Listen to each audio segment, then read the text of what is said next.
Hey guys, what's up? Welcome to my channel. I am so happy you're here today because I have not done my everyday makeup full coverage foundation routine in super detail in such a long time, and that's what we're going to be doing today. I'm so excited to be doing this in-depth look.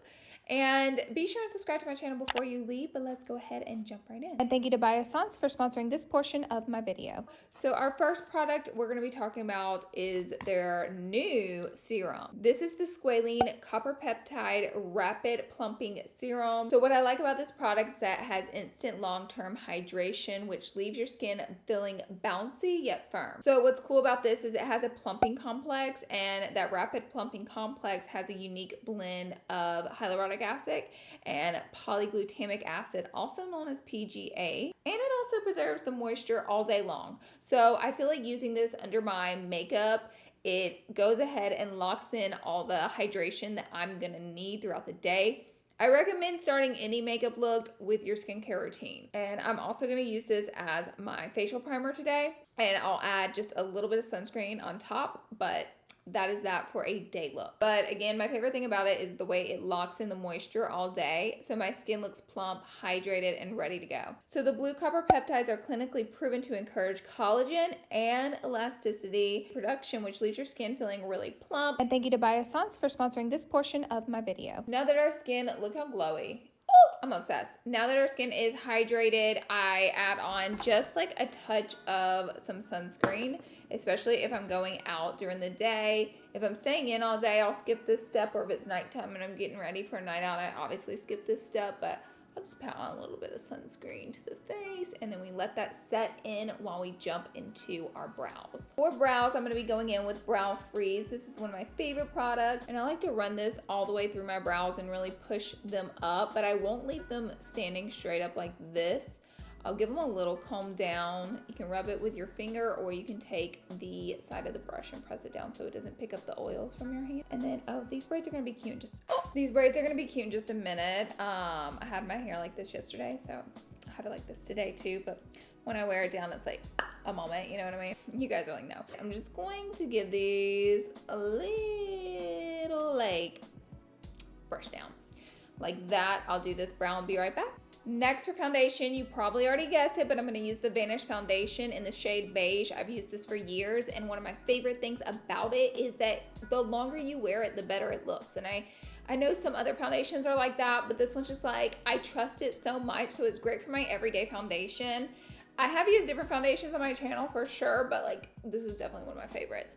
It also sits really well and blends out really well with that nice moisturizer underneath it. So they don't recommend using this much of it, but since I love such an actual full coverage look, I go in. Today, I'm just going to use this little brush to blend it out, but we will be jumping into a beauty blender in just a second. When blending it out, I always make sure to just drag it down. Drag it around your ears, down your neck.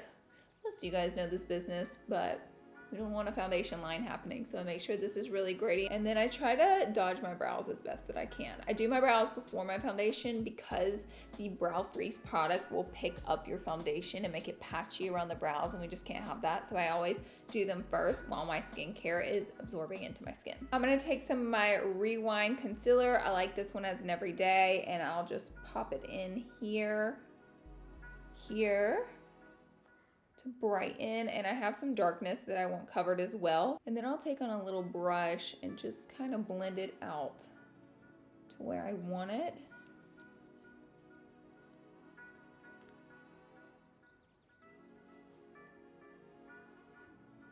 Now that I feel like I really have this placed correctly on my face, I'll go in with my LL Beauty sponge, and I'll go ahead and dab out the rest, which this just makes the blending process so smooth and easy.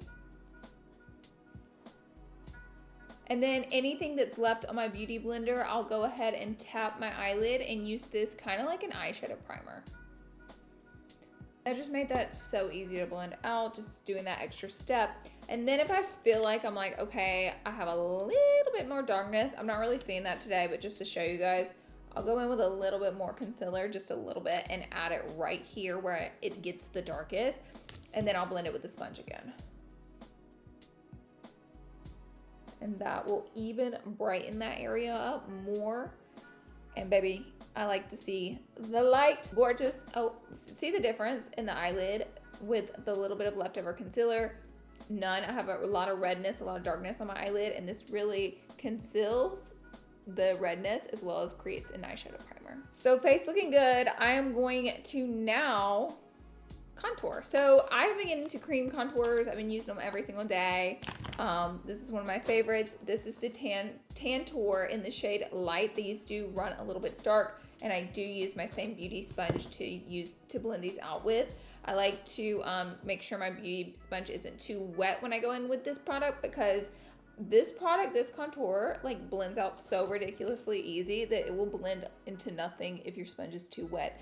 So it's a great time to use your sponge right after you've dabbed your whole face pretty much with it, because it's kind of like gotten out some of that dampness. So this is the placement. I do a lot around the hairline. I just like the way it looks on me. And then I'll do my cheekbones for sure. It enhances the bronzer, kind of makes it last longer. And if you can see, a couple dabs and this stuff is blended out. So this step really doesn't take too much time in my everyday routine. It's like only a few seconds extra to add the cream contour. I try to get it in my hairline. I have a pretty light like contrast with my hairline and my baby hairs and all that business going on. So I try to push it up in there as much as I can without it turning my hair to a gray color. And now I feel like we're looking pretty snatched. We're gonna move on to powder. I'm gonna take the Veil Translucent Powder, and I'm only gonna powder like basically my whole entire face with it. Kind of made no sense.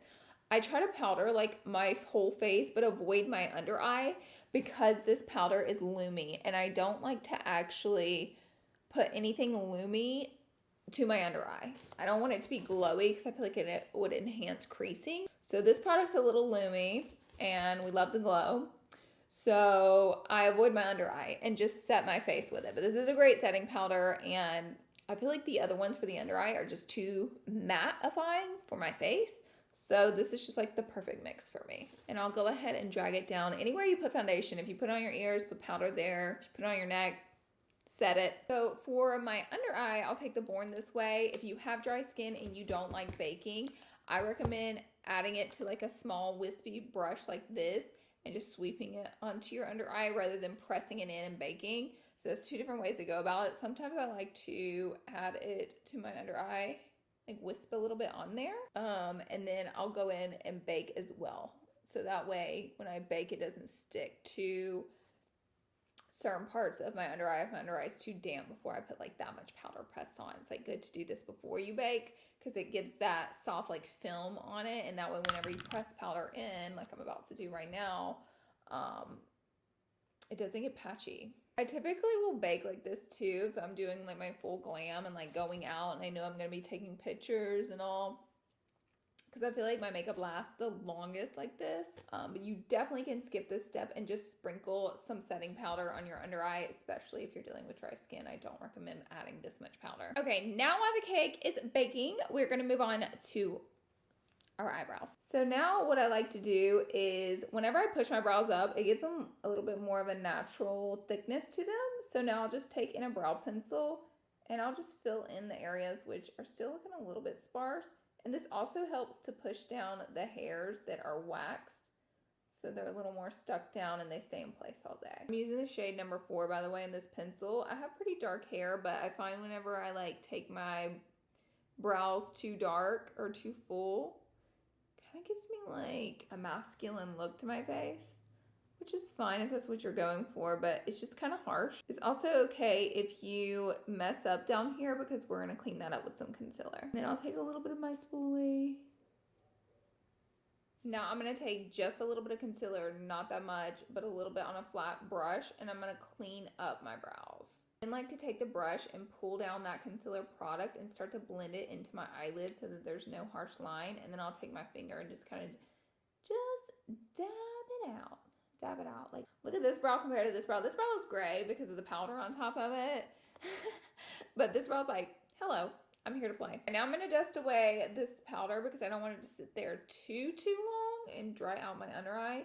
So we're going to dust that away. And any extra powder that's on your brush from doing this, I literally will lightly dab my eyelid, which will prevent any creasing. Also, if you're doing a heavier eye look, I recommend starting with eyes first or keeping that translucent powder there so you can sweep away any fallout. Today, we will not be doing that because this is my everyday makeup look. And you knew it was gonna be a softer look. So I'm just gonna take this palette and grab this matte, light, it's like a warmer but very light brown, but warm. I wouldn't call it taupe. Taupe tends to have like a cool tonedness to it, and I like to keep it a little warmer. So this is my transition shade. Some days I just blend this in my crease and call it a day and just do like a matte, soft look like this. So easy. So this is an option for you as well, if depending on how much time you have to get ready. Skip the steps that you need to skip to be on time, ma'am. And I'll go ahead and just make sure and blend it all the way out to here just to make sure there's no harsh line. We're gonna do an all matte eye look today, which is my favorite. It looks so clean, so beautiful. Now I'm gonna go in and grab a little bit of Patootie, which is a nice warm tone caramelly brown. You can just go to the next step in any brown shade that's warm tone. So use like a lighter beigey warm brown. Now just step into the deeper warm from there, which is just gonna build it up. Build it on up. We're gonna be building it up.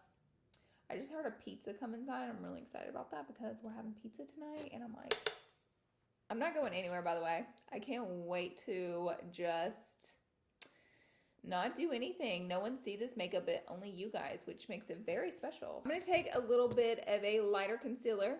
I'm gonna use it to just carve this area out. If you wanna skip that step, it's probably not gonna be as intense of a light color on your eyelid, but it still will look beautiful and it will save you time. Sometimes when I don't have time to do all this, I will skip this step and I'm just like, well, it has to be what it has to be today. We have to keep moving. I highly recommend getting a brush with a rounded tip to do this part because it helps you shape out your eyelid. I'm gonna go back to this palette and use this lighter matte cream shade. Now this specific one does have little bits of sparkle in it. That is not mandatory to make your look.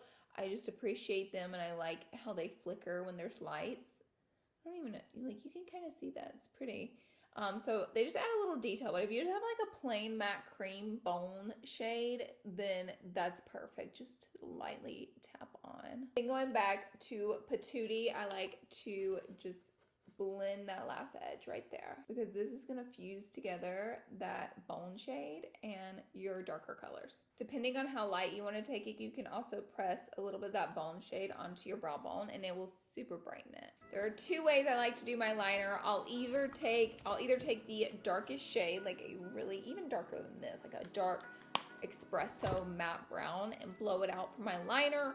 Or I'll use this liner. This is the Tattoo Liner in shade Mad Max Brown. It is really good. So I like to start here in the inner corner and just start to pull it out. I have a little more of a circular eye, so everybody's liner is a little different based on your eye shape. But what I like to do is to pull it out a bit instead of straight up, and I find it just gives a better final look, especially when we add the lash. Kind of like that, that's nice, and then we'll pull back in.